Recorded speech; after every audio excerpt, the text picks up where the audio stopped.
Álvaro, para quem não me conhece. Eu sou uma das pessoas que esteve envolvido na fundação do Centro Dom Bosco Rio de Janeiro. E essa palestra em si, ela tem muito a ver com o carisma do Centro Dom Bosco e o carisma da Liga Cristo Rei. A primeira vez que eu falei sobre essa palestra foi há 3 anos atrás. O Centro Dom Bosco ele não estava nem constituído formalmente no Rio de Janeiro. E dessas discussões que a gente teve relacionadas à história mesmo e como os católicos deveriam se portar no século XXI, vieram ideias que culminariam meses depois com a fundação do Centro Dom Bosco em si. Então eu diria que essa palestra ela é muito importante e a gente vai tomando uma consciência cada vez maior quando for avançando nessa palestra, justamente por isso, porque a gente vê hoje o caos completo que está no Brasil. Então 65 mil mortos por ano, ideologia de gênero correndo, ninguém quer casar e quem casa se separa, aborto. Então é o caos completo e essas coisas elas têm um começo, um princípio e tem um agente histórico.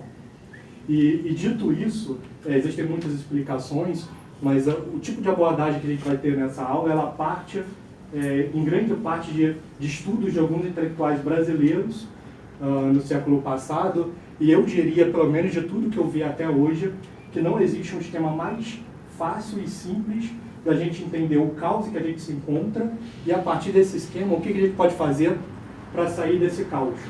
Então, para a gente conseguir construir tudo isso ao longo da palestra, o que a gente vai fazer basicamente é avançar pelos 2000 anos de história. Então, no primeiro momento, nós vamos construir a civilização ocidental. Depois a gente vai ver que existiram movimentos organizados que por primeiro, que isso se desenvolve de uma forma intelectual, e num segundo momento isso vai acabar resultando em uma revolução, e essas revoluções vão destruindo os pilares da civilização ocidental cristã, e a partir de todo esse movimento a gente vai ver o que fazer para reverter a situação. E aí isso é o carisma da Liga Cristo Rei em toda a sua acepção. Então, se a gente vai avançar pela história, então faz sentido a gente começar pelas próprias escrituras, e dentro de todas essas passagens, uma que deveria estar praticamente decorada por todos os católicos, porque ele tem a ver com a fundação da Igreja Católica.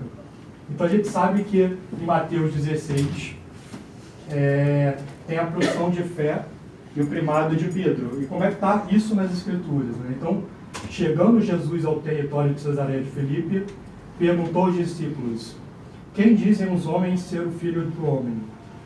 Disseram: uns afirmam que é João Batista, outros que é Elias, outros ainda que é Jeremias ou um dos profetas. Então lhes perguntou: e vós, quem dizes que eu sou? Simão Pedro respondendo disse: tu és o Cristo, o Filho do Deus vivo. Jesus respondeu-lhe: bem-aventurado és tu, Simão, filho de Jonas, porque não foi carne ou sangue que te revelaram isso, e sim meu Pai que estás nos céus. Também eu te digo que tu és Pedro, e sobre esta pedra eu edificarei a minha igreja, e as portas do Hades nunca prevalecerão contra ela. Eu te darei as chaves do reino dos céus, e o que ligares na terra será ligado nos céus, e o que desligares na terra será desligado nos céus. Então Mateus 16, ela é muito clara, é uma passagem que dói muito nos protestantes, mas fazer o que é história. Então, em Mateus 16 a gente tem claramente a promessa de Cristo de fundação de uma igreja sobre Pedro. Então, a gente vê nessa passagem Cristo falando claramente: Simão, a partir de hoje, tu és Pedro, e sobre esta pedra eu edificarei a minha igreja. Então, essa é uma passagem muito forte. Primeiro, porque a gente sabe que Deus, quando Ele atribui o nome a alguém ou modifica o nome a alguém, esse nome ele sempre vem carregado de um significado. E Ele só faz esse movimento de alteração de nome 3 vezes em todas as escrituras. Na primeira a gente tem Abraão e Sara, que tem os seus nomes alterados. Depois nós temos Jacó, né, que vira Israel. E no terceiro momento, Simão, que vira pedra. A gente sabe que pedra, em aramaico, que é a língua de nosso Senhor Jesus Cristo, ela tem a ver com, ela chama Kéfas, ela não tem flexão de gênero. Então, se a gente fosse voltar nas escrituras aqui, seria a mesma coisa que ele dissesse Simão, tu és pedra e sobre esta pedra eu edificarei a minha igreja. É como o francês. Então, o francês não tem Pedro e pedra, tem Pierre. Né? Então, aramaico é a mesma coisa que Éfas. Então, a gente vê essa promessa de Cristo, e Cristo, no último capítulo dos Evangelhos, precisamente João 21, ele vai reforçar essa promessa de fundação de uma igreja católica sobre o Papa. Então, a gente vai construir a civilização ocidental, estou colocando um marco inicial aqui. Então, em João 21, é o último capítulo, então Cristo já passou pela crucificação e ressurreição, e ele aparece na margem do lago Tiberíades, onde os apóstolos estão pescando. Cristo aparece na margem, os apóstolos saem do barco, vão à margem, e depois deles comerem, Jesus diz a Simão Pedro: Simão, filho de João, tu me amas mais do que estes? Ele lhe respondeu: Sim, Senhor, tu sabes que eu te amo. E Jesus lhe disse: apacenta os meus cordeiros. Segunda vez disse-lhe: Simão, filho de João, tu me amas? Sim, Senhor, disse ele, tu sabes que eu te amo. Disse-lhe Jesus: apacenta as minhas ovelhas. Pela terceira vez lhe disse: Simão, filho de João, tu me amas? Entristeceu-se Pedro, porque pela terceira vez lhe perguntara a Jesus: tu me amas? E ele lhe disse: Senhor, tu sabes tudo, tu sabes que eu te amo. E Jesus lhe disse: apacenta as minhas ovelhas. Então essa é outra passagem em que a gente vê o primado de Pedro de uma forma muito clara. Cristo pede 3 vezes para que Pedro apacente as suas ovelhas, ou seja, que ele seja o supremo pastor. Então essa passagem ela tem pelo menos 3 lições que a gente consegue tirar dela. A primeira é que, assim como Pedro ele nega Cristo 3 vezes, Cristo então pergunta 3 vezes para Pedro se ele ama com uma forma de reconciliação. A segunda visão mostra a misericórdia infinita de Deus. Então, quando a gente vê no grego, a gente sabe que nas 2 primeiras vezes que Cristo pergunta é pedindo amor caritas, aquele amor maior, o amor que tem a ver com as virtudes teologais, da fé, esperança e caridade. Então, e Pedro não consegue, então na terceira vez, Cristo, ao invés de usar o caritas, ele usa o filia, que é a amizade de amigo, ele desce um nível. Então, isso para mostrar como Deus, ele às vezes, ele se contenta com muito pouco de nós. E tem uma terceira explicação, e essa é a principal, que mostra como Pedro deveria ser o supremo pastor da igreja. Apacentar os leigos, apacentar os padres e os bispos. Então, essas 2 passagens são muito claras, e a gente vê o primado de Pedro por todo o Evangelho. Por exemplo, todas as 8 vezes que aparecem a lista dos apóstolos, só tem 2 nomes que nunca mudam as posições. Alguém sabe? O primeiro é sempre o Pedro, e o último é sempre Judas Iscariotes. Então você vê aí, de uma forma muito clara, o primado de Pedro. A gente vê também o primado de Pedro no concílio de Jerusalém. Então tem toda a questão da circuncisão, e 3 dos apóstolos vão ter esse primado no concílio de Jerusalém. A gente vê isso se repetindo em todos os evangelhos. O Pedro está sempre ao lado de Cristo nos momentos chaves. Então, a gente vê claramente toda essa promessa de Cristo, de fundação de uma igreja, no qual, a partir dela, ele vai utilizar como instrumento de salvação, e nós vemos isso muito claramente nas Escrituras e também ao longo da história. Então, quando a gente caminha na história, existem os chamados escritos patrísticos. Eu sei que muita coisa já está traduzindo para o português, está uma série de livros verdes. Não sei quem já teve a oportunidade de ler. Quem não teve a oportunidade de ler muitos desses livros, eu recomendo que comecem pela História Eclesiástica de Eusébio de Cesareia. Porque a gente sabe que quando Cristo morre, tem a ressurreição, ele ascende aos céus, e a gente sabe que os apóstolos, eles se espalham. A gente não tem muitos registros históricos de para onde cada um deles for efetivamente. Um pouco mais sobre Paulo, porque existem as cartas paulinas nas Escrituras que facilitam alguma coisa sobre Pedro e depois vão rareando em relação aos outros apóstolos o que aconteceu com cada um deles. Mas a gente tem alguns traços nesses escritos e eu trouxe aqui algumas citações da história eclesiástica para a gente ver esse movimento da igreja nascente, que já é católica desde o seu início, e como ela vai se expandindo por todo o Império Romano.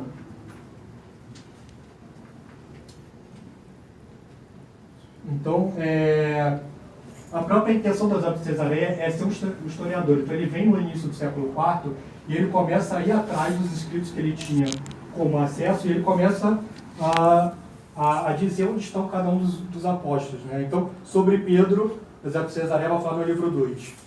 A providência universal, santíssima e amantíssima dos homens, levava sua mão em direção a Roma. O firme e grande apóstolo Pedro, porta-voz de todos os outros, devido à sua virtude. Sobre Paulo vai falar Eusébio de Cesareia. É, pois, tradição que o apóstolo, depois de haver pronunciado a sua defesa, partiu novamente para exercer o ministério da pregação e que, tendo voltado pela segunda vez da mesma cidade, terminou a vida com um martírio.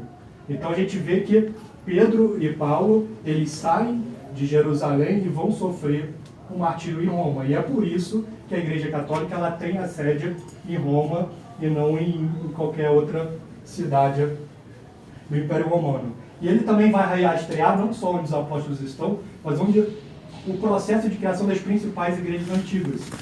Então, por exemplo, ele vai dizer que Timóteo, que aparece nas cartas paulinas, né, foi o primeiro bispo da igreja de Éfeso.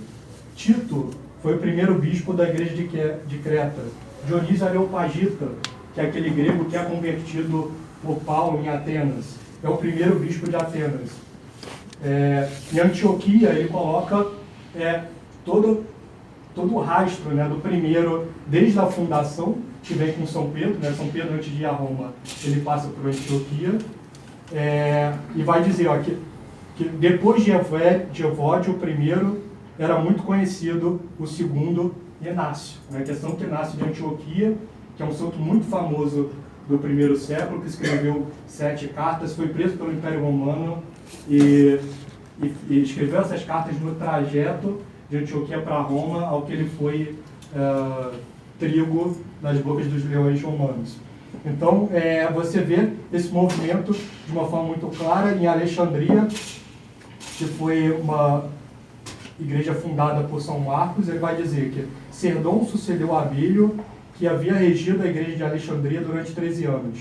Serdon era o terceiro dos que ali exerceram a presidência depois do primeiro Aniano. E sobre a igreja de Jerusalém, ele cita Clemente de Alexandria e vai dizer: Pedro, Tiago, maior, Zebedeu e João, mesmo tendo sido os preferidos do Salvador, não tomaram para si esta honra, mas elegeram como bispo de Jerusalém Tiago o Justo.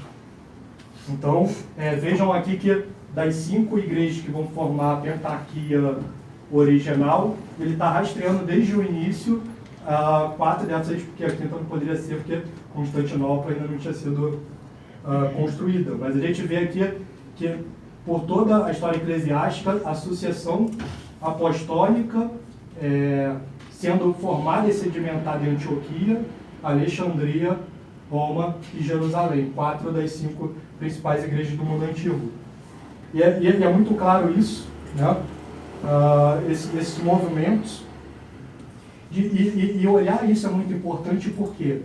Porque Cristo ele institui o sacramento da ordem em Lucas 22:19, quando ele diz: fazer isto em memória de mim. E a gente sabe que Cristo institui os apóstolos no sacramento da ordem, e depois, como a gente tem visto, tanto pelas escrituras como pelos escritos patrísticos, esses homens começam a sagrar novos homens. Então a gente vê a igreja nascente em Antioquia, em Alexandria, Jerusalém, e em outras igrejas da religião na história eclesiástica. E aí a gente vai ver que então que um vai sagrando, um bispo vai sagrando o outro, vai sagrando o outro, que a gente vai avançando na história, de tal forma que hoje qualquer padre ou bispo da Igreja Católica, ela foi sagrada por um bispo anterior, que foi sagrado por um bispo anterior, que foi sagrado por um bispo anterior, que volta nos 12 apóstolos, que volta a nosso Senhor Jesus Cristo. Isso é a sucessão apostólica, é algo que é muito próprio da Igreja Católica e algo que você não encontra nas igrejas protestantes. Então, na Igreja Protestante, basta 2 pastores brigarem para ter uma nova igreja nascente. Então, não existe essa ordem histórica do sacramento passando de geração em geração. Então, a gente vai vendo que, e assim, não é só na história eclesiástica que esse movimento ele é muito claro, mas vários desses santos, eles, dos primeiros séculos, eles vão mostrando essa primazia em Roma. Então, Santo Inácio de Antioquia, numa dessas cartas que eu citei, ele vai dizer que onde comparecer o bispo, aí esteja a multidão, do mesmo modo que onde estiver Jesus Cristo, aí está a Igreja Católica. E Ireneu de Lyon, bispo da França, para a maior e mais antiga e mais famosa igreja fundada pelos 2 mais gloriosos apóstolos, Pedro e Paulo, Orígenes. E Pedro, sobre quem a Igreja de Cristo foi edificada, São Cipriano de Cartago, da Tunísia. No entanto, Pedro, sobre o qual a Igreja foi edificada.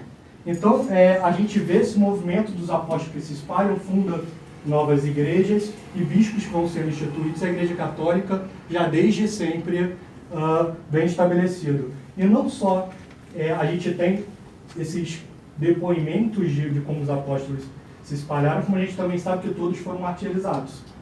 Né? Então, por exemplo, São Pedro, nós sabemos da história que ele foi crucificado de cabeça para baixo. São Paulo foi decapitado. O Tiago Justo, ele foi lançado do pináculo do templo. O Tiago Maior foi decapitado. E assim todos os apóstolos. Isso é muito importante ter essa visão, né? Só João não foi. João não foi. Então, só João não foi. E tentaram, né? Tentaram de todas as formas, mas não foi possível executá-lo. Mas isso, para a gente, se a gente analisar que esse movimento de martírio dos 11 apóstolos em locais diferentes, em momentos diferentes, já é um indício de que talvez ali esteja a religião revelada. E por quê? Para isso eu posso fazer até colocar uma questão para vocês. Então, de um lado, imaginem que chega aqui alguém para vocês e coloca a seguinte questão. Ó, de um lado, tem um papel aqui que vocês vão precisar assinar que Maomé é Deus. Assinem que Maomé é Deus. E se vocês assinarem que Maomé é Deus, eu vou causar muito sofrimento a vocês. Vocês vão ser crucificados, vão ser decapitados, etc. E do outro lado, uma outra questão, assinem que Maomé não é Deus, vocês vão ter liberdade, dinheiro e tudo que vocês precisarem. Qual opção que vocês vão escolher? Espero que a segunda, né?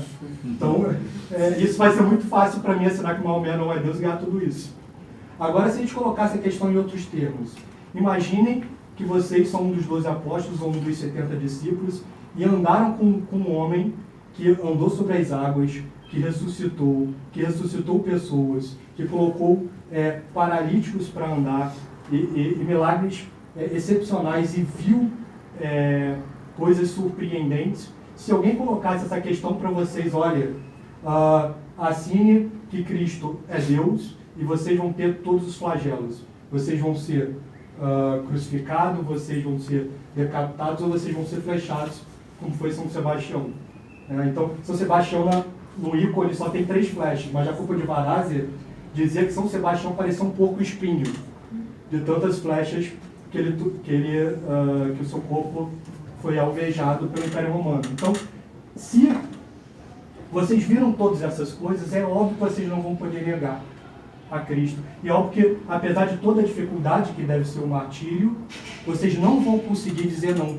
Vai sobrar para vocês as palavras de São Pedro em Atos 4:20, de que eu não posso deixar de me calar sobre todas as coisas que eu ouvi. Então, se eu vi que Cristo realmente é Deus e vi todas as coisas que Ele fez, eu só posso entregar o martírio. Então, e a gente vê que os apóstolos vão caindo um a um, né? E não só os apóstolos, como toda uma geração de cristãos que conviveram com os apóstolos e conviveram com Cristo. Então, isso é muito interessante porque quando a gente compara o martírio dos católicos com o martírio do Islã, é bem parecido, né? Só que não.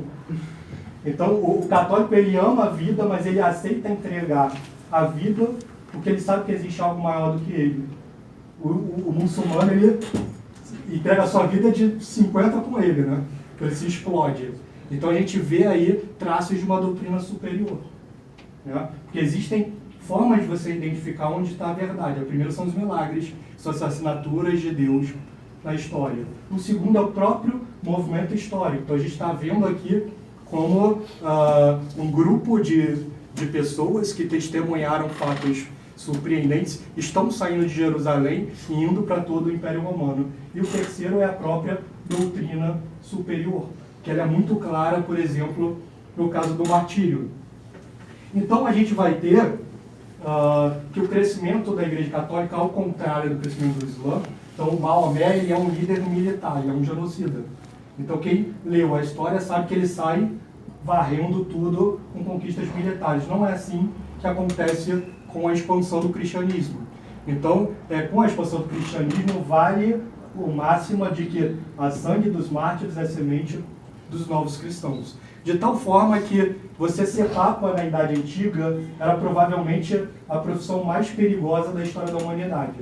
Porque um papa ele era posto, logo depois ele era executado. E vinha um segundo papa, e logo depois ele era executado. E vinha um terceiro, e logo depois ele era executado. Então, dos 30 primeiros papas nos 3 primeiros séculos, você tem praticamente 100% de aproveitamento nesse sentido. O papa posto era papa morto. Então, só que esse depoimento, essa postura dos católicos, os milagres que eles testemunharam, iam convertendo o Império Romano, e apesar de toda a perseguição, a cada geração a Igreja Católica ia ganhando terreno. Então a gente está construindo a civilização católica como prometido. E ela vai ter algumas assinaturas que vão torná-la hegemônicas durante o século IV. A primeira é, como a gente sabe, a ascensão de Constantino. Então o imperador morre, há uma disputa para ver quem seria o próximo imperador romano entre Maxêncio e Constantino. As duas tropas eles se colocam próximo da ponte de Mívio para combate, e um dia antes do combate, Constantino ele tem uma visão que Cristo aparece para Constantino com um símbolo inox signo vicis, sob este signo vencerás. É uma cruz. E Constantino ele desperta dessa visão muito impressionado, pede para que todos os seus soldados marquem os escudos com a cruz e se lança em batalha contra as tropas de Maxêncio e obtém uma vitória acachapante. E se torna o imperador do Império Romano e tem todo o poder para si. E aí Constantino, um ano depois, ele vai promulgar o Édito de Milão, 313, que vai dar liberdade de culto para a Igreja Católica, e a Igreja Católica ela vai ser mais uma das religiões praticadas em toda a extensão do Império Romano.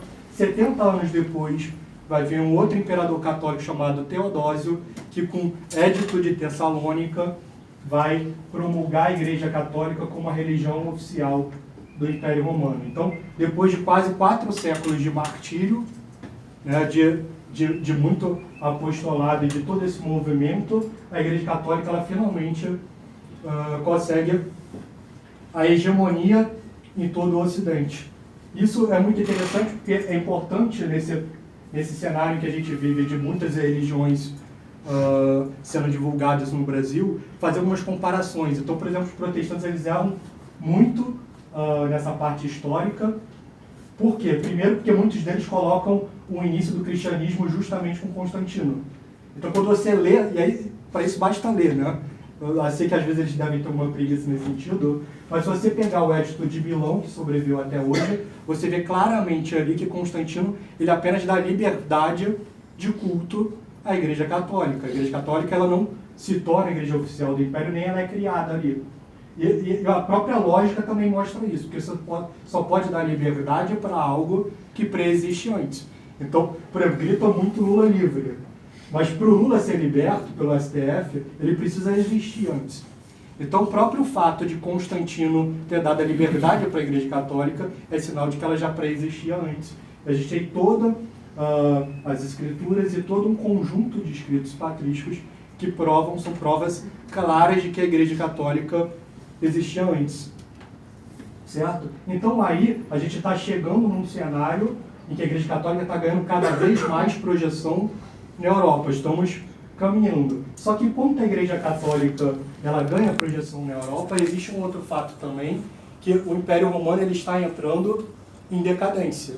E muitos desses pagãos romanos vão colocar a culpa justamente na Igreja Católica. Então, quando eles vão usar argumentos do tipo que quando os deuses eram louvados, Roma era forte, e agora que existe esse Deus único, o Império Romano está em decadência. E aí, um grande santo, talvez um dos maiores intelectuais da história da humanidade, um dos 4 primeiros doutores da Igreja, Santo Agostinho, vai escrever uma obra magnífica, que quem não leu, eu recomendo que leia, que é A Cidade de Deus. Então ele vai mostrar claramente ali, com dezenas e dezenas de exemplos, e como coexistiam 2 Romas em uma naquela época. De um lado existia uma Roma decadente, pagã, bem libertina, algo muito parecido com o que a gente vê hoje no Ocidente, e nessa mesma Roma existia um grupo de pessoas, existia uma instituição que crescia e ganhava a projeção e que seria o futuro da Roma, que é a Igreja Católica. E assim as coisas vão se suceder, porque em 476 depois de Cristo a gente vai ter a queda do Império Romano, as tribos germânicas vão invadir Roma, Odoacro, um rei bárbaro, vai se tornar rei de Roma, e isso vai marcar o fim do Império Romano. E o fim do Império Romano é justamente, como diria Santo Agostinho, de certa forma a coroação da Igreja Católica, porque quando o Império Romano cair, quem é a grande classe de homens que vai manter a civilização de pé? Os católicos. Então a gente vai entrar numa era, e aí nessa palestra eu vou tentar rebatizar alguns dos termos de uma forma mais católica, e a gente vai entrar numa era que os modernos chamam de Idade das Trevas, mas que a gente vai batizar de Idade da Luz. Certo? Então, os pilares da Idade da Luz, que ela vai começar com a queda do Império Romano no Ocidente e vai durar praticamente 1000 anos, e vários autores colocam o marco em 1492, porque várias coisas acontecem nesse ano, como, por exemplo, a queda do Islã em Granada e a descoberta da América.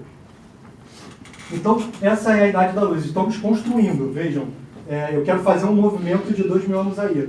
Então a gente viu que existia um império pagão, e a partir desse império pagão, a Igreja Católica foi ganhando cada vez mais espaço, e a gente chega na Idade Média numa civilização completamente católica, que os modernos hoje chamam de Idade das Trevas, mas nós batizaremos de Idade da Luz. E por que Idade da Luz? Porque foi nessa época em que o ser humano ele se aproximou o máximo dos ensinamentos de Deus. Então a gente sempre precisa ir separar 2 coisas. Uma coisa é a ordem moral, outra coisa é a ordem econômica. Economicamente, é natural que cada geração seja superior do que a anterior.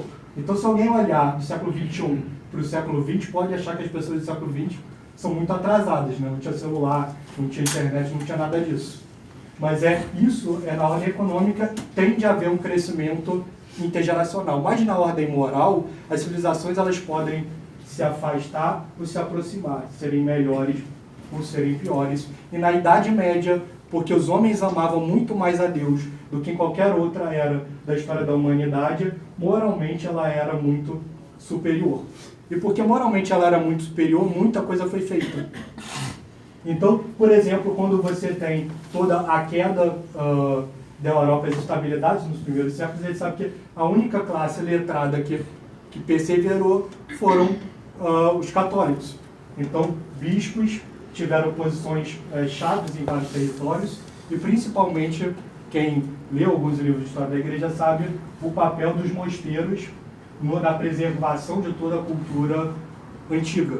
E aí a gente sabe que os monges e os bispos mantiveram todo o conhecimento, e conforme a Europa foi se estabelecendo, instituições de ensino foram sendo criadas. Primeiro as escolas, e depois a Igreja Católica, pelo amor à verdade, traria uma grande invenção para a humanidade, que é a fundação das primeiras universidades, no século XII. Então a gente tem a Universidade de Paris, a Universidade de Salamanca, várias universidades aí, a Universidade de Siena, e de tal forma que, no final da Idade Média, se a gente for olhar, analisar instituições de ensino por todo o mundo, a gente poderia colocar algumas perguntas do tipo, quantas instituições, quantas universidades existiam na América em 1500? Nenhuma, né? Quantas universidades existiam na África? Nenhuma. Quantas unidades na Ásia? Universidade na Ásia? Nenhuma. Quantas universidades na África? Nenhuma. Quer dizer, apenas nos territórios onde existia uma presença forte da Igreja Católica, existia universidade. Então, que instituição é essa que, segundo os modernos, odeiam tanta verdade, se é justamente ela que cria essa instituição de ensino superior? E não só por amor à verdade ela cria as universidades, mas por amor ao próximo ela cria o conceito de hospitais. Então a gente sabe que no mundo antigo, uma pessoa que, por exemplo, tivesse lepra, ela era escorraçada do convívio. E o católico, ele começa a ir ao encontro das pessoas desvalidas, funda as casas de caridade que vão dar conceito, que vão fazer com que sejam criados os primeiros hospitais.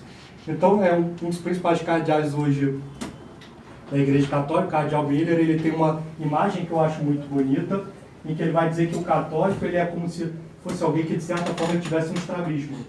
Porque eu amo a Deus, né? O estrabismo olha para os lados, porque eu amo a Deus, eu consigo olhar para o próximo. E a Igreja Católica, ela tem essa marca muito grande, né? Que é essa marca que Cristo deixou para os seus discípulos em João 13. Nisto todos conhecerão que sois meus discípulos, se vos amardes uns aos outros. E Tertuliano recuava muito esse eco, né? Porque os pagãos conseguiam identificar os cristãos justamente por isso.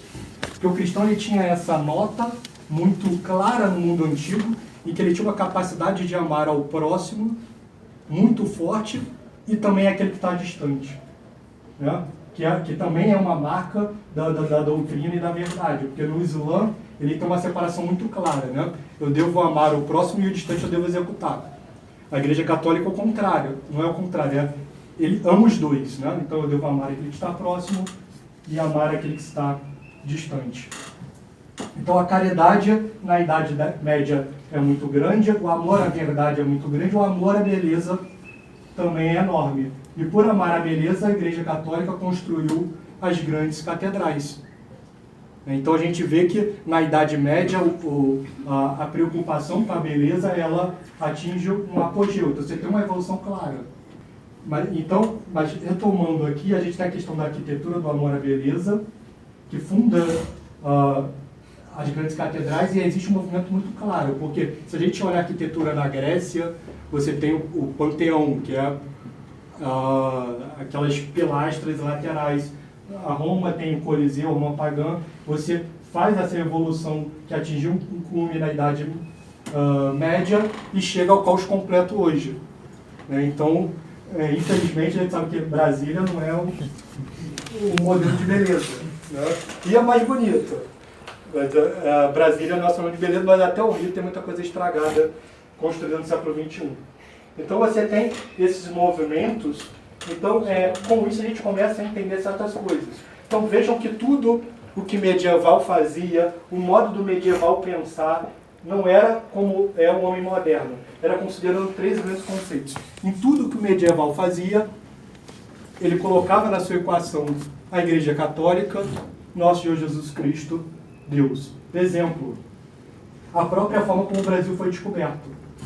Então, quando a gente vê nos escritos dos reis portugueses, de todo o movimento que aconteceu no Brasil, você vê que a preocupação com a expansão da fé é a preocupação primeira do rei português. E a preocupação segunda, só depois da fé, é a expansão do império. Em tudo o que o Império Português fez no Brasil, ele foi marcado com a cruz. Então, qual é o símbolo que está na caravela? É a cruz. Qual é o primeiro monumento que é construído no Brasil? É a cruz. Qual é a primeira cerimônia que acontece no Brasil? É a missa. Né? O que vai dizer pelo Vai no Caminho? Que é o grande tesouro do Brasil são as almas dos ídolos a conquistar. Então, em tudo, no homem medieval, e a gente está saindo da era medieval e entrando na era moderna, isso seria uma outra palestra, mas na história a gente sabe que Portugal e Espanha, eles se mantiveram fiéis à igreja por pelo menos mais de 2 séculos.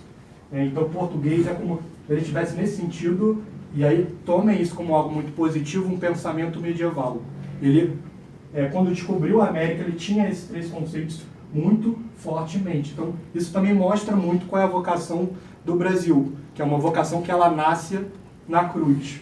É uma vocação muito específica. E vejam como isso acontece de forma natural no ser humano. Porque se a gente fosse fazer uma analogia com o grande descobrimento do século XX, que foi a ida do homem à Lua, em algum momento Deus esteve nessa equação? Não, né? Então, quando a gente vê o foguete indo para a Lua, a Terra é redonda, tá, gente? Tem essa discussão aí na internet, eu não acredito, mas o foguete foi para a Lua, não tinha nenhuma cruz no foguete da NASA. Quando os americanos chegaram na Lua, não foi a bandeira do Vaticano que foi cravada lá, não foi uma cruz que foi cravada lá, mas foi a bandeira dos Estados Unidos. E a grande frase que entrou na ida do homem à Lua é o quê? Foi um grande passo para o homem, um grande passo à humanidade. Vejam, Deus não está nessa equação. Eles fizeram isso por mal? Não, não fizeram. Por quê? Porque tudo que o homem moderno faz é desconsiderando a Igreja Católica, é desconsiderando Cristo e é desconsiderando Deus. Então vejam que mudou completamente a forma do homem moderno encarar as coisas. E por que isso mudou? Então isso tem a ver com a segunda parte da palestra, que é o que a gente vai entrar agora. Só que para a gente entender como essas coisas foram destruídas, é preciso só entender que toda a sociedade era necessariamente piramidal. Por quê?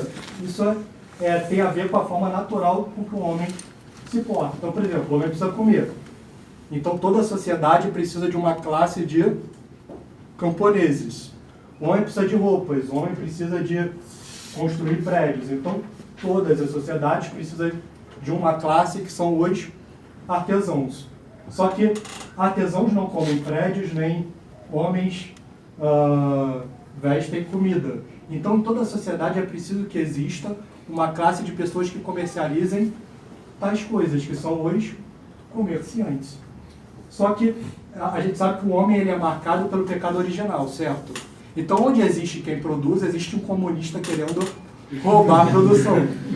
Então, é preciso que exista uma classe de pessoas, que são os nobres, os militares, que deem a vida pela proteção do bem comum e pela proteção da sua nação de ameaças externas.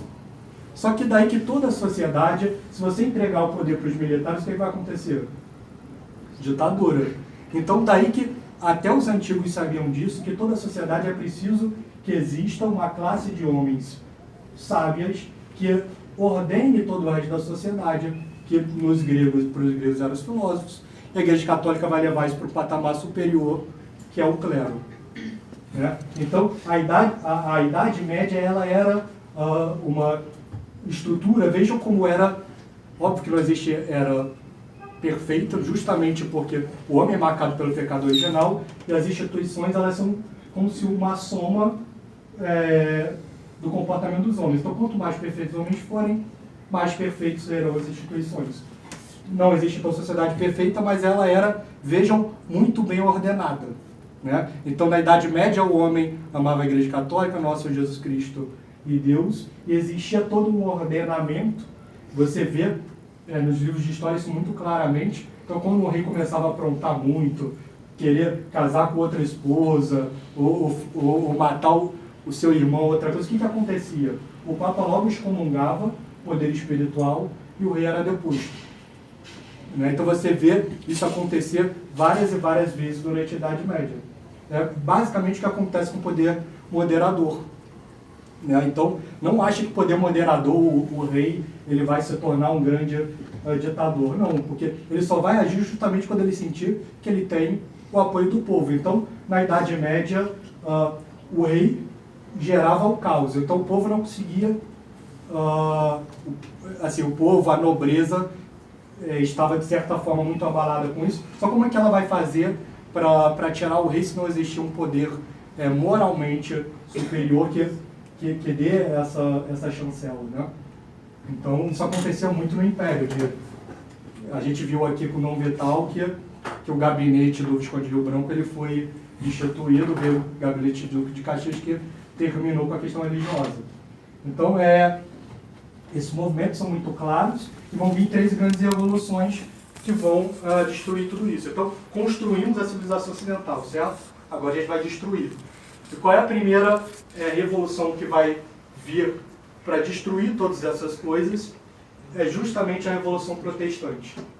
Então, a gente entra no século XVI, os estados nacionais estão cada vez mais fortes, a gente tem o humanismo e o renascimento voltando às fontes antigas cada vez mais fortes, uma certa corrupção do clero, todas essas coisas vão ser como que um caldeirão para gerar insatisfação e pretexto para que venha Lutero quebrar a harmonia construída na Idade Média. Então, a primeira coisa que o Lutero vai fazer, basicamente, é quebrar o conceito de Igreja Católica. Então, aqui vem a Revolução Protestante. Autoridade. Ele vai quebrar a autoridade da Igreja Católica, porque Lutero vai dizer, olha, esqueçam Mateus 16, esqueçam João 21, esqueça que Pedro foi o mais citado, tudo que a gente viu, esqueçam os escritos patrísticos. Cristo não prometeu, não fundou uma igreja sua, nem confiou a essa igreja a interpretação das escrituras. Não. Agora cada homem é o seu próprio Papa. Então, querendo quebrar a questão da infalibilidade papal, Lutero fez de cada homem o seu Papa e dividiu a Europa assim ao meio e tirou a chamada sola scriptura, né? E ele tirou, a partir desse movimento, a sua primeira conclusão da sola scriptura, de que o rei seria o Papa em suas próprias terras. Então, ele ofereceu o poder primeiro para os príncipes alemães, eles compraram isso, a Alemanha rachou, e vários reis vão, sedentos pelas terras e bens da igreja, vão comprar todo esse movimento, toda essa receita de Lutero, e vão fundar igrejas nacionais. Então, eu imagino que muitos de vocês conheçam como, por exemplo, foi fundada a igreja na Inglaterra, a igreja anglicana, né? Então, rei VIII queria separar da sua esposa, neta da grande Isabel de Castela e filha da grande Isabel de Castela, não conseguiu e fundou uma igreja por isso. Depois decapitou 2 de suas esposas, casou 6 vezes, foi uma maravilha, né? Executou Thomas More, executou Thomas Fisher e vários católicos e fundou uma igreja nacional. Foi assim também em toda a Escandinávia, metade da Europa. A Europa foi rachada ao meio. Então vejam que Lutero aí, ele começa a quebrar os pilares da civilização católica. Primeiro, tentando fazer com que o homem desconsiderasse a Igreja Católica na sua concepção e depois tirando o clero do topo. A Confissão de Westminster chama o Papa de a besta do Apocalipse. Daí para baixo, né? Então ele sabe que isso realmente a Europa ela é fracionada. Oficial da Igreja Protestante. E aí o que vai acontecer desse movimento? Toda a sociedade ela é necessariamente piramidal. Então quando o clero cai, quem é que ascende? A nobreza. Então sobre a Revolução Protestante é preciso fazer algumas considerações. Eu prometi que eu ia renomear algumas coisas, né? A primeira é que a Idade das Trevas virou a Idade da Luz. E segundo, que a Reforma Protestante virou Revolução Protestante. Por quê? O que é uma reforma? Pensem num prédio. Eu quero derrubar o meu prédio quando eu vou reformar? Não, reforma tem a ver com pintar, botar lá, consertar as coisas. Por quê? Porque eu quero que o meu prédio fique mais bonito e de repente até subir um andar em cima. Reforma é algo muito próprio e aconteceu várias vezes na história da Igreja Católica. Então, quando a gente vê, por exemplo, no início do século X, com todos os mosteiros, com Carlos Magno morreu, todos os mosteiros eles estavam, de certa forma, corrompidos. E aí houve um mosteiro, que era a Abadia de Cluny, que o Duque de Aquitânia deu toda a vila para um monge chamado Bernon. Esse monge fundou a Abadia de Cluny e Deus enviou em série 5 abades santos e um abade beato, e aquele mosteiro acabou reformando todos os mosteiros da Europa. Isso é reforma, é sempre por dentro da igreja. O que Lutero fez era basicamente querer destruir a igreja fundada por Deus em seus fundamentos.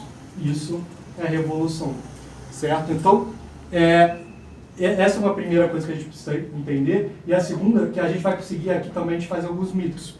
Então fala muito de absolutismo, né? Mas só que o absolutismo ele é um fenômeno moderno, porque na Idade Média existia um poder moderador para os reis, que era o poder espiritual. Quando Lutero derruba o poder espiritual, o que vai acontecer? O poder temporal vai assumir como que todo aquele poder espiritual. Então a gente entra na era dos reis absolutistas, né? O rei Henrique VIII, depois a Rainha Elizabeth, Luís XIV, o Rei Sol, aquela concentração de poder muito grande. Então a Revolução Protestante, vejam que cada revolução ela vai sendo a mãe de outra. Porque a Revolução Protestante ela vai meio que gerar as bases de uma segunda revolução. Então Lutero ele faz a primeira revolução e proclama a igualdade religiosa. Só que aí o capitalismo está se desenvolvendo, os comerciantes viraram burgueses. E aí eles estão olhando para cima. Quem é que está no topo? A nobreza. E aí o que os burgueses vão fazer? Revolução Francesa. Vejam que a Revolução Protestante ela é a mãe da Revolução Francesa. Então a gente avança 2 séculos. Eu expliquei um pouco isso também na aula sobre Dom Vital. Em 1717 tem as casas maçônicas que começam a difundir ideias liberais por todo o continente europeu. Em 1789 a gente vai ter uma segunda revolução que vai abalar mais ainda o pensamento do homem moderno, que vai vir tentar matar o conceito de Cristo, a Revolução Francesa, porque ela vai proclamar uma igualdade cada vez maior. Então, se antes não era preciso a Igreja Católica, agora eu tenho aquela visão maçônica, né? Qualquer religião pode, né? Todas as religiões são aceitas na maçonaria. Não importa se o Islã é tão genocida como a gente falou, ou se são os astecas que arrancam corações em sacrifícios humanos, ou são os cátaros que acham que essa vida é uma prisão, então o homem atinge o auge da perfeição quando ele se suicida. Não importa, todas as religiões são iguais. O liberalismo da Revolução Francesa é um liberalismo que dá uma liberdade maior para o homem, entre aspas, porque ele tenta desvincular o homem da verdade, o homem da moral. Então eu agora, com a Revolução Francesa, eu igualo a verdade ao erro. Pode tudo, né? Façam tudo que quiser, pois tudo é da lei. Então essa é a liberdade da Revolução Francesa. Mal sabem eles que isso diminui a liberdade, certo? Então, por exemplo, quando alguma pessoa ela consome drogas, a gente não pode dizer que ela é mais livre por causa disso, não, ela é escrava do seu pecado, né? Ela vai sempre precisar consumir as drogas. Então, a liberdade ela tem a ver com a adesão à verdade. Então, a Revolução Francesa ela proclama mais liberdade, mas ela sempre vai entregar menos. E essas liberdades elas vão se expandir, isso vai muito além da religião, muito além da política, vai entrar na imprensa, vai entrar no sistema educacional. Eu posso agora ensinar ideologia de gênero, eu posso ensinar Paulo Freire, eu posso ensinar qualquer coisa, porque não existe mais gradação de verdade e erro. Então a Revolução Francesa, ela estoura na França, né, e isso em 1789 ela começa, né? Então a gente tem o Luís XVI, ele proclama as contas francesas estão quebradas, ele reúne a Assembleia dos Notáveis, que tem a ver com os nobres, para tentar aumentar os impostos. Os nobres não querem assumir esse pedágio para eles e é convocado os Estados Gerais. Os Estados Gerais é a união dos 3 grupos ali, né? Clero, nobreza e burguesia. Aí vai aquelas aulas de Idade Média nossa, de ensino médio, né? Então a gente vê que os Estados Gerais eles reivindicam o maior poder, a burguesia reivindica o maior poder, o rei não dá, eles aplicam um golpe, isso sim, um golpe, né? Proclamam uma nova constituição, uma monarquia constitucional, estouram uma guerra com a Áustria, o rei Luís XVI apoia a Áustria, executa o rei Luís XVI, os partidos começam a lutar, gerondinos e jacobinos. Os jacobinos tomam o poder em 1793 e começam um genocídio na França. De tal forma que em um ano, de 1793 a 1794, contam-se 40 mil mortos. Isso é 5 vezes mais do que 200 anos de Inquisição Espanhola. E o que os modernos vão dizer? Que a Inquisição é a malvada e a Revolução Francesa é a libertadora. Mas quando a gente analisa a história e os números, a gente vê que as coisas sempre vêm deturpadas e é normal que as coisas venham assim. Porque os modernos são como morcegos na história. Né? Como é que é um morcego? A luz para ele é motivo de se cegar, enquanto eles ficam perfeitamente à vontade na escuridão. Então tudo que tiver a ver com a Igreja Católica no mundo moderno, obviamente ele tem que ser execrado e não seria diferente com... E tudo que tem a ver com perseguição à Igreja Católica vai ser exaltado e não seria diferente com a Revolução Francesa. Então isso é muito claro, e aí os jacobinos eles começam a executar todo mundo, né? Então é na Revolução Francesa que a guilhotina ela é popularizada. Então, por exemplo, o rei Henrique VIII, quando ele executa as suas esposas, ele faz como? Machado. Com machado. Só que a Revolução Francesa ela precisava de um modo de execução em massa. Então ela sai o machado dentro da guilhotina. Por quê? Você puxa a cordinha, cai a cabeça no cesto, bota outra aí. É fábrica, né? Produção em massa. Então a Revolução Francesa, ela populariza a guilhotina, morre o Antônio Lavoisier, o pai da química. Falam tanto do Galileu Galilei, né? Não aconteceu nada com ele. Foi passar férias de verão. Agora, Antônio Lavoisier, pai da química, ele é decapitado e os liberais não contam isso. Decapitam toda a família real e num célebre também momento, vários católicos são executados, milhares e milhares. E um caso desse tem tomado muita repercussão ultimamente, são as freiras de Compiègne. Alguém já viu o vídeo? Como? Das freiras de Compiègne. São 16 freiras que são executadas. Aquele de Bernanos, que Bernanos fazia peças? Isso. Então, e aí eu queria citar basicamente como o Papa João Paulo II narra esse momento histórico no Ângelus em 1978. Então a gente sabe que as 16 freiras elas são condenadas pelo Tribunal Revolucionário e todas são guilhotinadas. Tem no YouTube. Tem no YouTube o vídeo, recomendo que quem não assiste. É aquele filme preto e branco. Isso. Depois a gente pode jogar no WhatsApp, do grupo, etc. Isso. E aí, como é que foi então esse momento? Durante o processo ouviu-se a condenação, a morte por fanatismo. E uma freira, na sua simplicidade, perguntou, São João Paulo II falando sobre o caso, né? Senhor juiz, se faz favor, o que quer dizer fanatismo? Responde o juiz do Tribunal Revolucionário. É pertencerdes totalmente à religião. Ó irmãs, disse então a religiosa, ouvistes, condenam-nos pelo nosso apego à fé. Que felicidade será morrer por nosso Deus Jesus Cristo. Fizeram-nas sair da prisão de Concierge, meteram-nas na carreta fatal e elas, pelo caminho, foram cantando hinos religiosos. Chegando ao palco da guilhotina, uma atrás da outra, ajoelharam-se diante da prioresa e renovaram um voto de obediência. Depois entoaram o Veni Creator Spiritus, né?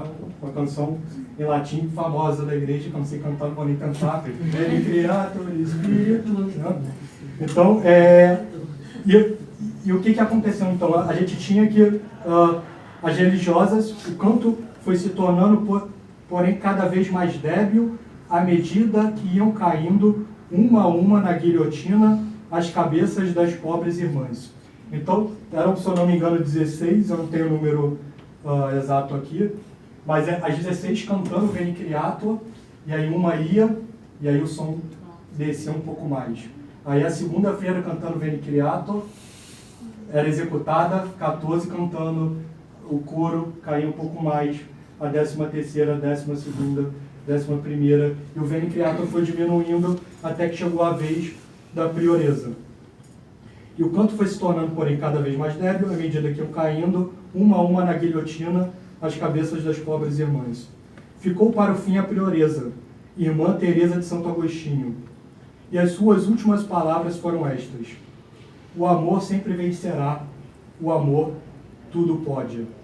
E comenta São João Paulo II, eis a palavra exata, não é a violência que tudo pode, é o amor que tudo pode. Cai a última cabeça, o Veni Creator some. Então essa é a paz dos liberais, é a paz da maçonaria, e como a gente também viu na aula anterior, né, esse massacre ele se espalha por toda a Europa. Então na Itália, por exemplo, os liberais vão acabar com os estados papais, no México vai estourar a Guerra Cristera, no Brasil os bispos vão ser presos, no Equador o Gabriel Garcia Moreno vai ser executado. Por todos os cantos, os liberais vão perseguir a igreja em diferentes tons. E aí, então, a Revolução Francesa, como a gente vê, ela é o fim dos tronos. Cai qual classe aqui? A nobreza. Vejam que o discurso é sempre de igualdade. Só que eu consigo quebrar a pirâmide?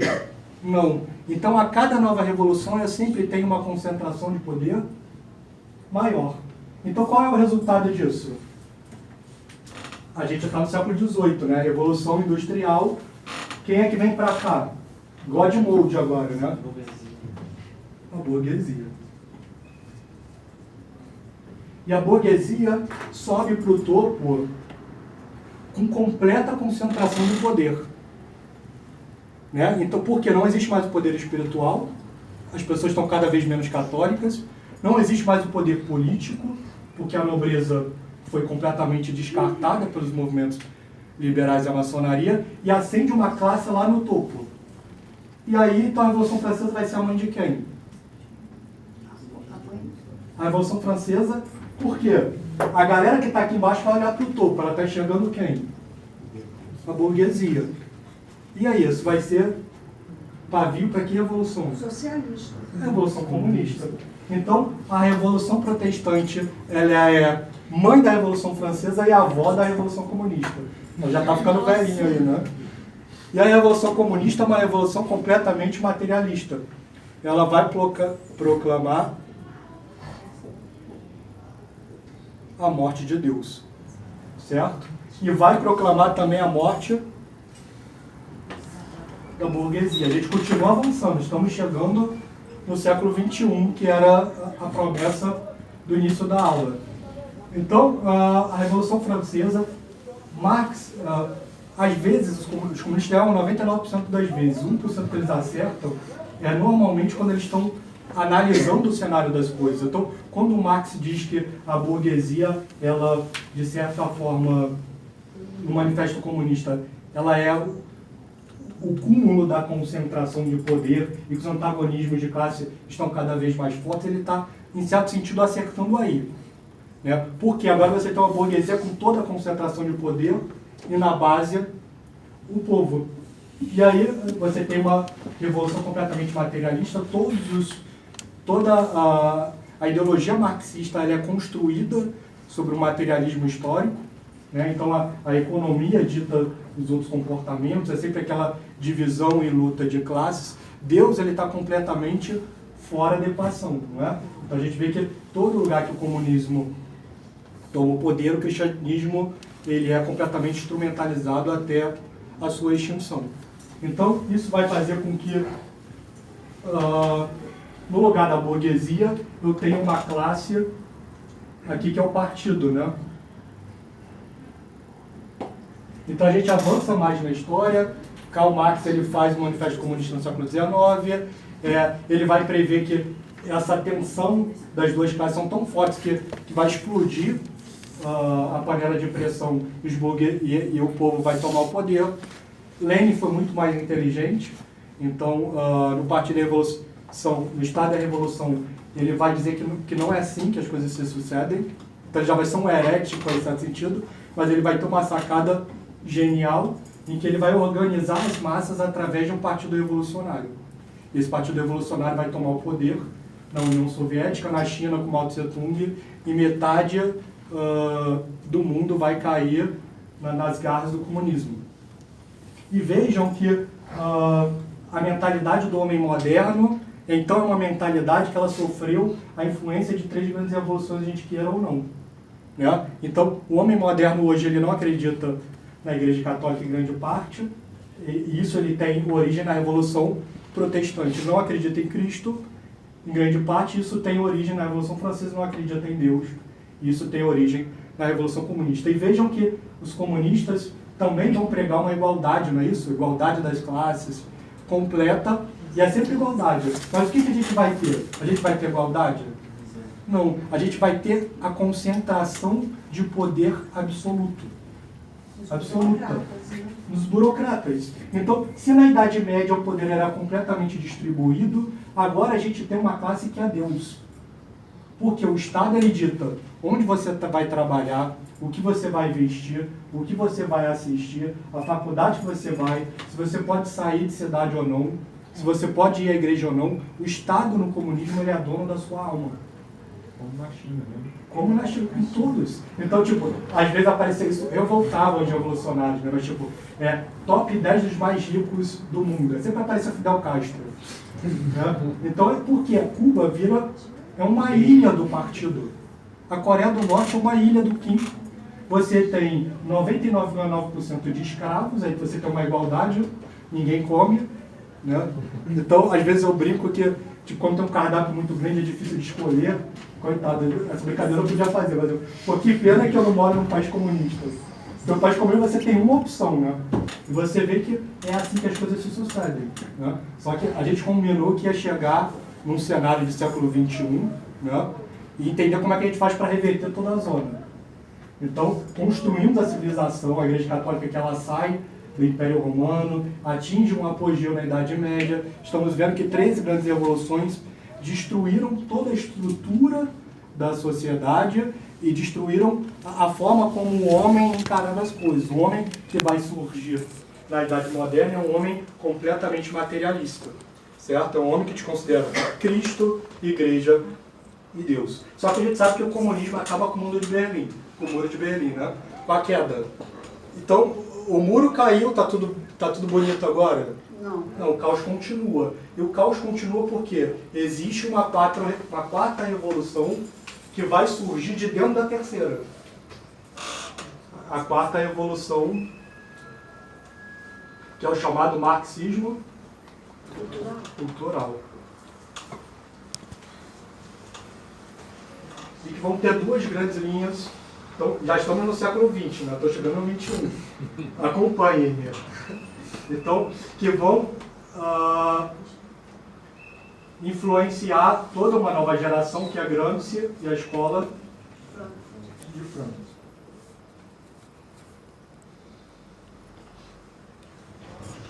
Por que esses caras são tão importantes e a gente precisa entender esses caras? O primeiro, porque todos os autores comunistas da primeira geração, eles pensavam que a revolução seria mundial seria algo bem fácil. Só que começou a acontecer, isso é uma verdade, conforme o capitalismo foi se desenvolvendo, ao invés dos pobres se tornarem mais pobres, eles começaram a ter um ganho de poder aquisitivo. Então hoje uma pessoa ela tem muito mais acesso, o proletário, acesso a um cardápio muito maior do que um rei no século XIV. Certo? Você tem, molho barbecue, isso é bonito demais, né? Um rei não teria isso, frango, costela, todas essas coisas. É aquilo que a gente falou de que existe um desenvolvimento econômico que é natural, né? Material, que é isso que está acontecendo, né? E existe a questão moral que é a queda completa da civilização que a gente vive hoje. E é realmente assim que as coisas acontecem, e isso tem uma implicação para os primeiros estágios do comunismo, porque o proletário vai querer fazer revolução? Não. Né? Então, ele não vai querer fazer a revolução. E aí, 2 diagnósticos vão trabalhar nesse sentido. Então, Gramsci vai dizer que é preciso trabalhar de uma outra forma. Então, os comunistas eles se organizam em partidos comunistas no início e tomam o poder à força e depois mudam a cabeça das pessoas. Mudar a cabeça das pessoas é o que a gente chama de hegemonia. Né? Então, o partido único, com canal de TV único, jornal único, etc. O Gramsci, ele é um comunista de que nação? Italiano. Então, o que ele vai fazer? Porque, vejam, é importante isso, porque algumas pessoas têm uma visão errada quando se fala em guerra cultural. Porque o Gramsci, ele vê que não está funcionando no Ocidente a Revolução Cultural, ele vai estudar o quê? Ele vai estudar como a Igreja Católica atuou para conquistar os corações, em especial o caso jesuíta. Então, quando a gente fala em Revolução Cultural, na verdade não é o católico que copia o comunista, é o comunista que copia o católico. E aí ele vai estudar o caso católico, ele vai ver, não, os comunistas estão fazendo de forma errada. A gente precisa inverter a equação. O Partido Revolucionário ele não tem que tomar o poder primeiro, ele tem que mudar a cabeça das pessoas primeiro.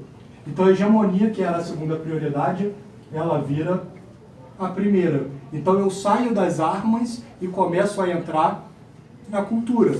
De tal forma que quando o povo pensar que nem o Partido Comunista, eu tomo o poder. É mais ou menos o que o PT fez. Né? Então, há 10 anos atrás, é difícil você não encontrar um petista. Né? Vários, vocês não precisam dizer isso para mim, mas eu sei que alguns de vocês eram. Então era uma hegemonia completa. Ainda hoje você vê esses traços muito claros, né? De hegemonia completa do PT. E aí qual foi o último salto deles? A conquista da presidência. Então o Gramsci ele vem apresentando a guerra cultural. O Gramsci é um teórico de tomada de poder. Ele não está querendo teorizar como vai ser o Estado comunista, mas como eu chego até o poder. E aí vai vir uma segunda classe de intelectuais, que são os intelectuais da Escola de Frankfurt, que ele sabe que os proletários querem saber de revolução? Não. Então eu preciso de uma nova vanguarda revolucionária. Quem vai ser a nova vanguarda revolucionária? Os vitimistas.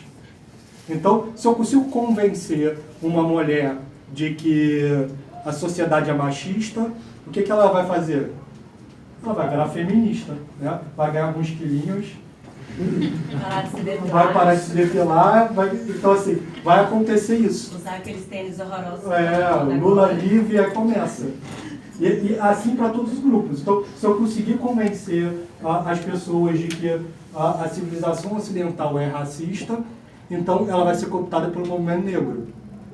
Se eu conseguir convencer que a civilização ocidental é homofóbica, então eu consigo cooptar o homossexual para o movimento LGBT. São todos movimentos revolucionários, certo?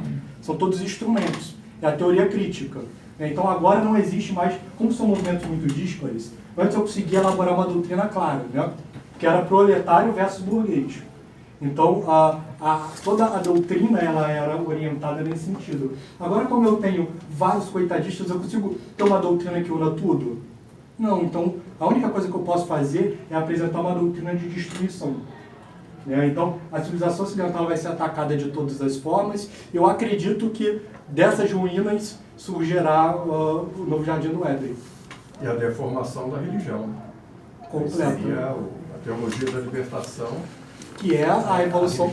É que a gente vê traços muito claros. Então, por exemplo, quando a gente vai chegar no século XXI, isso vai ficar cada vez mais fácil, mas a gente sabe que na segunda metade do século XX essas revoluções entram dentro da igreja. Então, o que é a teologia da libertação? É a revolução comunista dentro da igreja. O que é o Jujuba? É a Revolução Francesa dentro da igreja. O que é o cara que se amarra num tambor na missa? É a Revolução Protestante dentro da igreja. Então você tem a infiltração dos movimentos revolucionários dentro da igreja de uma forma muito marcada. E aí a quarta revolução é isso. Então a gente chega no século XXI, né? Então a gente está sendo bombardeado por ideologia de gênero, movimento LGBT, todo esse caos. E a gente tende a achar que não existe solução para isso.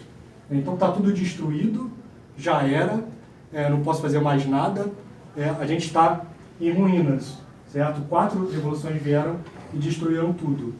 Mas o que a gente vai fazer agora, e aí já caminhando para o final, é tirar 3 grandes lições disso para mostrar como é que a gente faz para retomar todas essas coisas. Então, a primeira coisa que a gente precisa entender, se a gente quer ser, de certa forma, um instrumento para a recristianização da nação, é que é uma palavra-chave que tem a ver com elites. Ou seja, nós precisamos de novos jesuítas e novos Santo Tomás. Por quê? Então, quem assistiu a minha palestra sobre vida intelectual, isso vai ficar muito claro. Unindo, né, uma das palestras que a gente falou aqui, abrindo parênteses rapidamente para isso aqui ficar claro, a ordem jesuíta é a ordem intelectual mais surpreendente da história da humanidade, porque ela foi fundada na Universidade de Paris, que era a principal universidade do mundo, e todos os fundadores eram homens de sétima morada. Então, onde ia um jesuíta, ele convertia regiões inteiras. Por isso que a gente fala muito de São José de Anchieta aqui, que converteu grande parte do Brasil, virou apóstolo do Brasil, São Francisco Xavier, que virou apóstolo da Índia, Pedro Canis, que virou o apóstolo da Alemanha. Só que a gente sabe que os liberais atacaram os jesuítas, perseguiram até a supressão da ordem em 1773, e a partir de lá, cada geração que veio, porque a universidade é um meio difusor de cultura por excelência, cada geração que vem é pior do que a geração anterior. Certo? A gente vai chegando no caos que está hoje. Então, se a guerra é cultural, o que a gente precisa de novos jesuítas? Ou sejam, homens que, em primeiro lugar, isso é muito importante, busquem cada vez mais uma vida de santidade, uma vida de oração, porque o homem que vai vencer a guerra, como diz Peter Crift no Como Vencer a Guerra Cultural, é o santo. Né? O santo é o homem capaz de reformar tudo. Mas existe uma classe de santos que, pelo menos a partir dos exemplos jesuítas, parece claro para muitas pessoas de que é esse tipo de santo que vai reconstruir a civilização, se a gente não já estiver nas portas do Apocalipse. Né? Porque a gente sabe que no Apocalipse quase não encontraremos fé sobre a terra, mas isso não é pretexto porque a gente deixa de lutar. Essa vocação do Brasil é uma nação nascida sobre a cruz. Nós temos o dever, enquanto católicos brasileiros, de, se todas as nações tiverem que cair, que o Brasil seja a última nação para cair. Então, se o Brasil deve ser a última das nações a cair, o que a gente precisa fazer? A gente precisa de pessoas que queiram rezar como jesuítas e estudarem como jesuítas. A gente precisa de homens sábios, capazes de ensinar a verdade e debelar o erro. Essa é a definição do homem sábio. Né? Então, seja ele um jesuíta, seja ele São Tomás, o maior intelectual da história da humanidade. E por que é importante entender isso? Porque existe uma lei histórica, e por isso que esse colégio de minoria é importante, de que qualquer estado atual das coisas ele é sempre resultado de uma minoria que se organizou no momento anterior. Então a gente viu da história que o próprio nosso Senhor Jesus Cristo já deu exemplo. Porque ele se valeu de 12 apóstolos, talvez lá uns 70 discípulos, para converter o mundo inteiro. 12 deram sim converter o mundo inteiro. E todos os grandes movimentos de reforma dentro da igreja, eles começaram com sim de poucos homens. Então, analisando a história, a gente vê, por exemplo, o sim de São Bento de Santa Escolástica, que vai fundar a ordem beneditina no século V e salvar grande parte da civilização ocidental. Quando todos os mosteiros estavam corrompidos no século X, a gente viu que veio que abadia? A abadia de Cluny. Então, o movimento de reforma de todos os mosteiros da Europa começaram com o sim de 2 homens, o Duque de Aquitânia e São Bernardo. E a gente avança na história. No século XIII, no apogeu da história da humanidade, vão vir 2 grandes santos que vão ensinar a humildade como nenhum outro santo talvez tenha ensinado antes ou depois, que é São Francisco e São Domingos e as suas ordens mendicantes. E a gente avança mais na história. Quando a Revolução Protestante quebra a civilização católica no meio, quem é a ordem que vai reagir a isso? Os jesuítas. A gente viu isso na aula sobre vida intelectual. E os jesuítas começaram com sim de quantas pessoas? 3. Onde? Numa república na Universidade de Paris. A ordem jesuíta começou com sim de 3 pessoas. Somos muito mais do que 3 aqui. com sim de 3 pessoas num quarto de república na Universidade de Paris. É Inácio de Loyola convertendo Francisco Xavier e Pedro Fabro. E os 3 se tornaram santos. São Francisco Xavier, Santo Inácio de Loyola, São Pedro Fabro. A eles se juntaram 7 intelectuais da Universidade de Paris. E 200 anos depois eles eram quase 900 colégios espalhados pelo mundo inteiro. Do sim de 3 pessoas, a gente tem grande parte da Europa reconquistada para Cristo, depois da fratura com a Revolução Protestante. A gente tem a civilização do Brasil completa, porque quem estudou a história do Brasil sabe que o século XVI no Brasil é a história dos jesuítas, é sinônimo. A gente tem grande parte do Oriente conquistado para Cristo. Isso começou com sim de 3 homens. Isso vale para o bem, isso vale para o mal. Porque a gente viu na aula de hoje que toda destruição ela começa sempre com sim de grandes homens maus. Ela começa a Revolução Protestante com sim de Lutero e dos príncipes alemães. A Revolução Francesa ela começa com sim de meia dúzia de maçons em 1717. A Revolução Comunista ela começa com a sistematização de Marx, Lenin, de toda essa estruturação nos partidos revolucionários.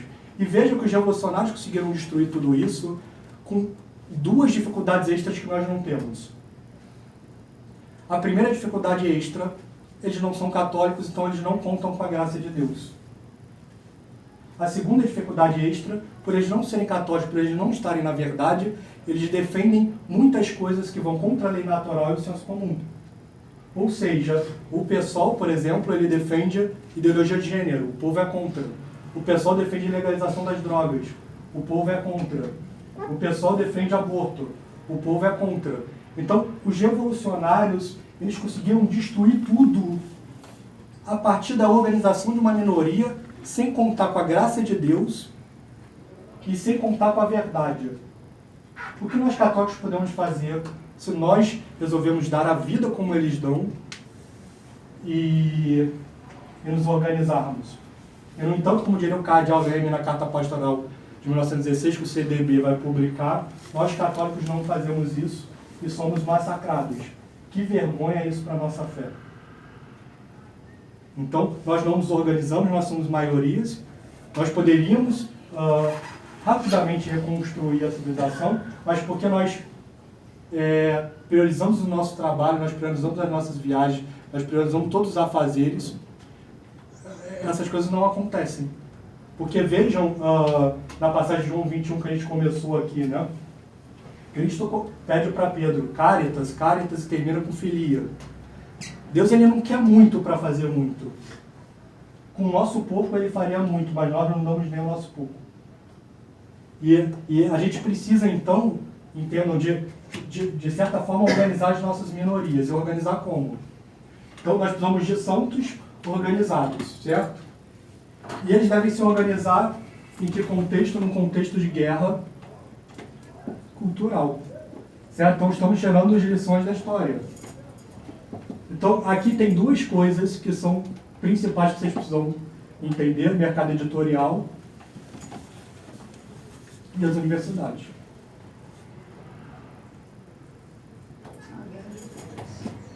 Então, se a guerra é cultural, significa que o general católico no século XXI é o homem que tem uma vida de oração profunda, uma vida de estudos profunda e, para quem tem a vocação, busca também diploma, mestrado e doutorado. A gente vai explicar por quê. Então, lembrem-se que o marxismo cultural inverteu a ordem, não é isso? Primeiro eu mudo a cabeça das pessoas. Como é que eu mudo? São 7 estágios, mas esses 2, se a gente conseguir os 2, a gente consegue o resto. Primeiro, livros. Por quê? Hoje, por exemplo, qual é o papel da mulher na sociedade? Ninguém sabe direito explicar, né? É o caos na sociedade moderna. Por quê? Esse caos começa no mercado editorial. Se a gente entrar numa livraria, provavelmente a gente vai se deparar com 30 livros escritos por feministas. Se um professor universitário quiser estudar esse tema e for buscar uma bibliografia, ele vai ver 30 livros escritos por feministas. Então, quando você terminar de ler o livro, você vai sair com que pensamento sobre o assunto? Pensamento revolucionário. Então, o primeiro estágio ele tem a ver com o mercado editorial. E é por isso que, vejam que eu falei que essa palestra ela foi a primeira vez dada antes da fundação do CDB. O CDB é uma estrutura montada para a guerra cultural. Então, por isso que a gente já tem uma editora aí com 20 e poucos livros e em um ano, e ali o Cristo Rei pretende se tornar a maior editora do Brasil em breve, e eu acho que isso vai ser feito. Para quem acompanha, sabe que a gente saiu em 3 anos de um centro para 40 físicos, ao invés de tornar físicos, já temos 10 editoras. A estratégia é que a gente chegue no médio prazo de 100, 200 centros com 100, 200 editoras intercambiando livros. Então, o primeiro estágio é o mercado editorial. Nós precisamos de intelectuais escrevendo os livros sobre a Igreja Católica e sobre todos os temas de uma forma católica. Nós, por exemplo, precisamos de católicos escrevendo sobre a questão da mulher, certo? E depois de dominado o mercado editorial, aí a gente vai pro foco jesuíta por excelência, que é a disputa das universidades. Então, na palestra sobre vida intelectual isso ficou muito claro, tentando ser muito breve. A gente sabe que até o século XI e XII não existia universidade, cada nova heresia que nascia morria porque não tinha uma forma de difundir pela sociedade. Ela podia retomar com nova roupagem de séculos depois, mas ela tendia a morrer rapidamente. A partir da fundação das universidades, cada nova ideia ela se espalha rapidamente por todo o Ocidente. Só que nisso, no início, não era um problema, porque quem fundou as universidades? A Igreja Católica.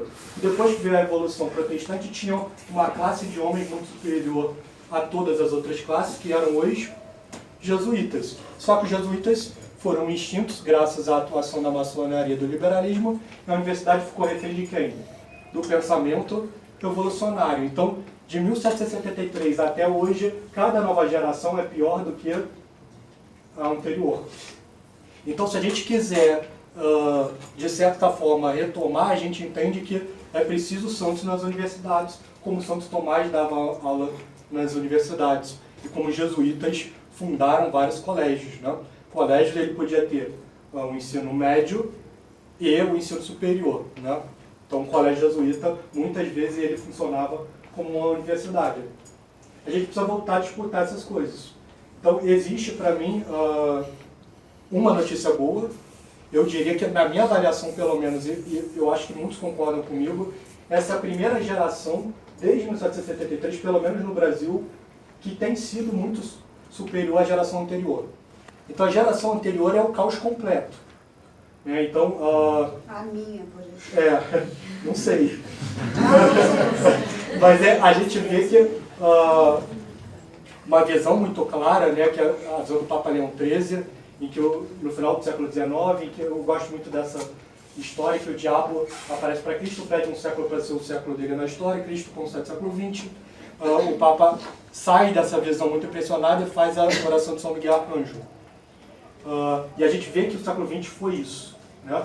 Que é o século da Primeira Guerra Mundial, da Segunda Guerra Mundial, o século que descobriram o petróleo e o Islã estava em cima do petróleo, o Islã volta graças ao petróleo, espalha a sua civilização pelo mundo, é o século da ideologia de gênero, dos milhões de assassinatos por aborto, nazismo, fascismo, a lista não acaba.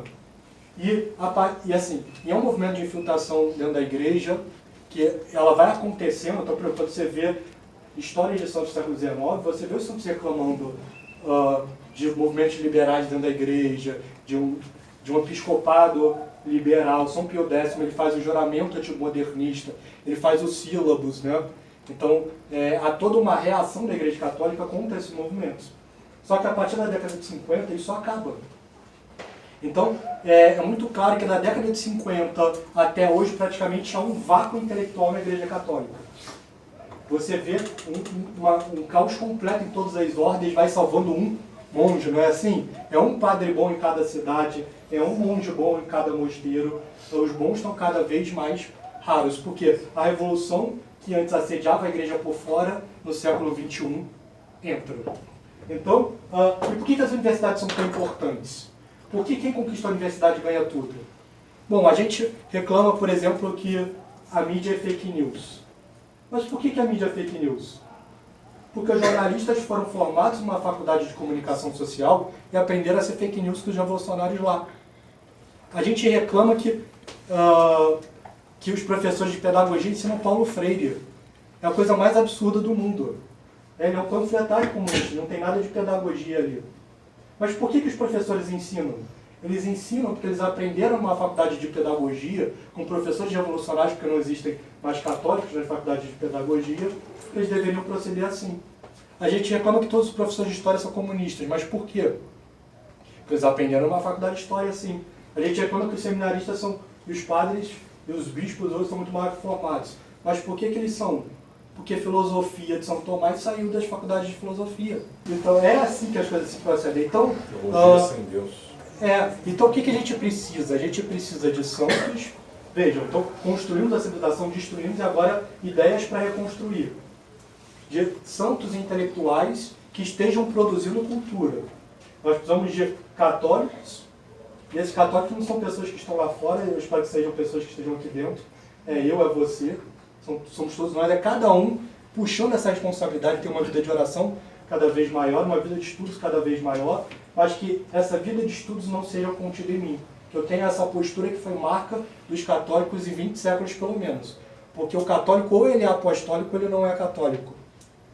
Ou eu amo a verdade, amo essa verdade para valer, de tal forma que eu não vou conter essa verdade em mim, mas eu vou compartilhar, ou então você é mais ou menos católico. Porque não foi assim que os santos agiram em 2000 anos de história, não foi assim que os papas agiram em 2000 anos de história. O católico, ele vai ao mundo, ide ensinar. Ele vai ao mundo, confronta e converte. Se você não tem essa postura, algum problema você tem. Se nós não temos essa postura. Então, é preciso de católicos atuando em guerra cultural, na minoria. Né? Então, só que a gente sabe que minorias mudam o mundo, não é isso que a gente viu? Essas minorias são católicas, elas levam a sociedade com uma maior virtude nessa vida e para o céu na próxima. Se essas minorias são revolucionárias, elas levam a sociedade para o caos nessa vida e para o inferno na próxima. Então, são minorias. E a gente sabe que como é que os revolucionários organizam as minorias? Os protestantes nas suas seitas. Os liberais, pelo menos nos 2 primeiros séculos, em casas maçônicas. Hoje é um movimento muito maior. Os comunistas em partidos comunistas. Né? Então, do Partido Comunista sai tudo. E aí, a gente começou a estudar para ver como é que os católicos podem agir. Nós, católicos leigos. Então, estudando a história do catolicismo, a gente viu que os papas, no início do século XX, depois de séculos apanhando, eles começaram a despertar para a necessidade de engajar os leigos de um novo tipo de atuação.